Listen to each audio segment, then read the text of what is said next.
और बाबा साहब के संविधान पर भरोसा करते हैं। देश आस्थाओं से नहीं चलता मेरे दोस्तों, देश संविधान से चलता है। हमें अपने देश में अगर हम अपनी बहन बेटियों की इज्जत नहीं कर सकते तो हमें नहीं लगता कि हम बाबा साहब के संविधान से देश चला रहे हैं। जो लोग हकदार हैं इस संविधान के, जो लोग हकदार हैं इस सरजमीन के, वो राजा नहीं है। आज वो राजा है जो हकदार ही नहीं है। आज ईवीएम पे भी भरोसा नहीं कर सकते आप लोग। तो मेरे दोस्तों, मैं एक बात कहना चाहूंगा कि बाबा साहब ने 3 बात जगह जगह लिखी है। वो 3 बात कौन सी है पता है? कि शिक्षित बनो, बनने ज्यादा नहीं, इकट्ठे रहो, संगठित रहो और संघर्ष करो। संघर्ष कर रहे हैं ज्यादा नहीं, मगर हम संगठित नहीं हैं।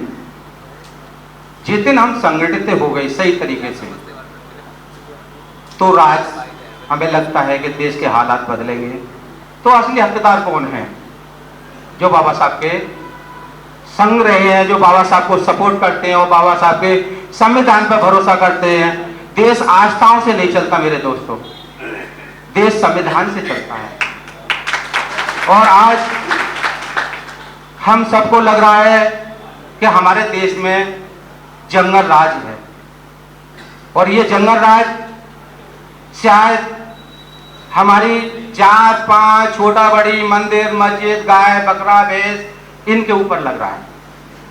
हमें ये सब नहीं सोचना चाहिए। हमें सिर्फ शिक्षा पे बात करनी चाहिए, हमें रोजगार पे बात करनी चाहिए, हमें स्वास्थ्य पे बात करनी चाहिए। वो तो नहीं कर रहे हैं हम।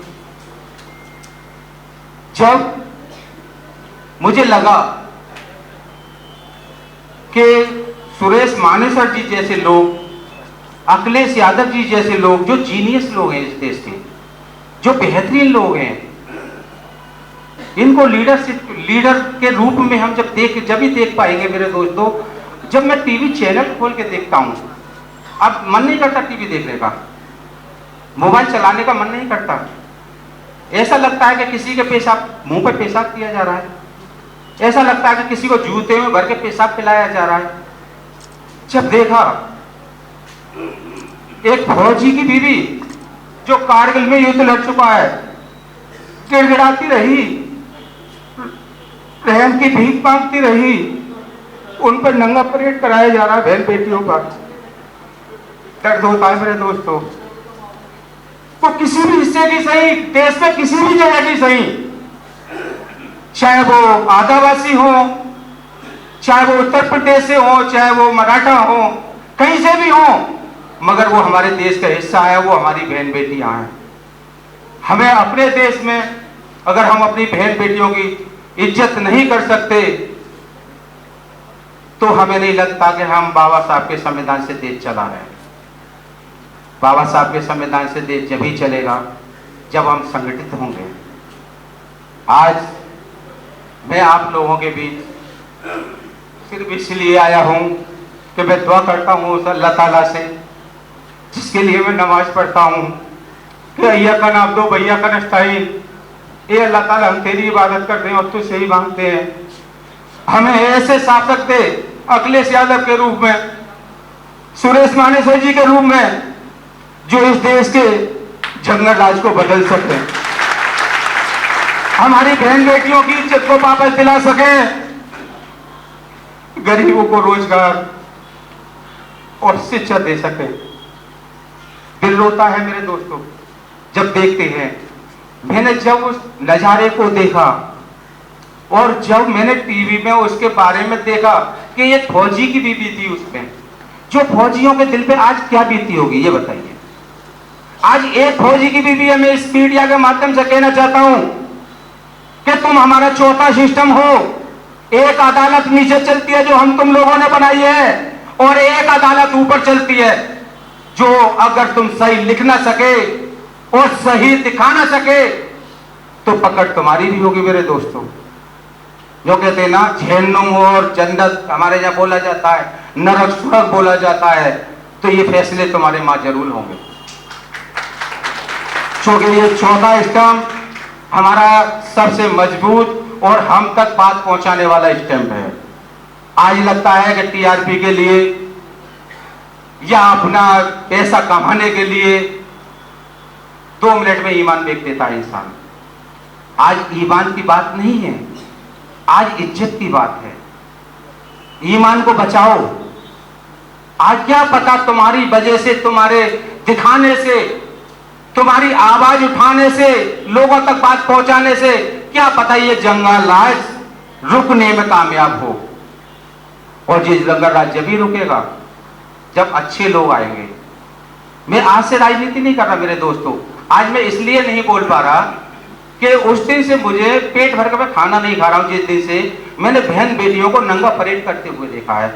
मेरे दोस्तों ये पहला हादसा नहीं है और ऐसे ही जंगल रहा तो ये आखिरी भी नहीं है। दिख रहा है हम सबको कि जंगल राज बढ़ चुका है। जब भी बहन बेटी घर से बाहर निकलती है, किसी की बेटी पढ़ने जाती है और अगर 1 घंटा वो ट्रैफिक में लेट भी हो जाए तो माँ बाप चिंतित होते हैं कि अभी बेटी घर नहीं आई। दर्द होता है। मैं बहनों बताओ जरा हाथ उठा के दर्द होता है या नहीं होता। तो आज जो कहते हैं हमारे देश में नारियों की बहुत इज्जत की जाती थी, किसी समय नारियों का बड़ा सम्मान किया जाता था, मगर हम पढ़ते आ रहे हैं कि जो लोग हकदार हैं इस देश के, जो लोग हकदार हैं इस संविधान के, जो लोग हकदार हैं इस सरजमीन के, वो राजा नहीं है। आज वो राजा है जो हकदार ही नहीं है। तुम्हें जब ही राजा बन पाओगे जब तुम संगठित होगे मेरे दोस्तों। जात मजहब को छोड़ो, सिर्फ इतना ध्यान रखो कि दर्द मुझे जैसा होता है वैसा ही तुम्हें होता है। जो आज राज कर रहे हैं, मैं किसी का नाम नहीं लेना चाहूंगा, सिर्फ इतना ही जरूर कहना चाहूंगा कि अगर तुम कुर्सी पे बैठे हो, फिरौन का, कारून का, उसका भी समय आया, आपका भी समय आएगा, रावण का भी समय आया, कंस का भी समय आया, मगर आपका भी समय आएगा।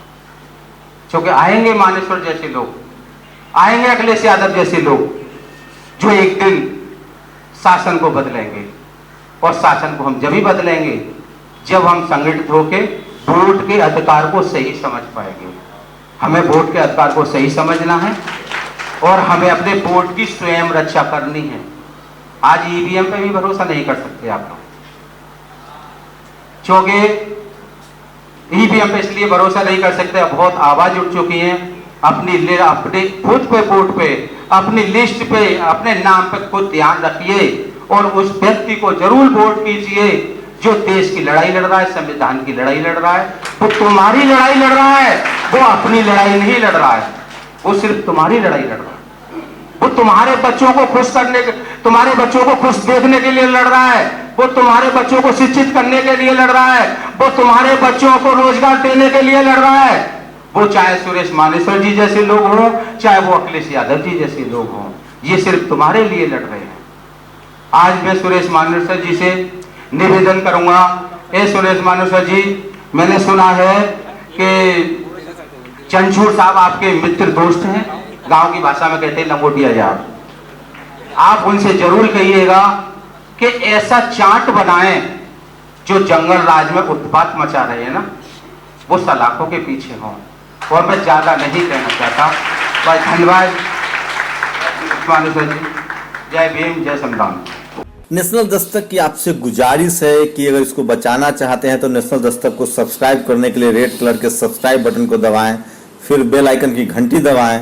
नेशनल दस्तक को बचाने के लिए बहुत जरूरी है कि हर खबर को शेयर करें, लाइक करें, कमेंट जरूर करें।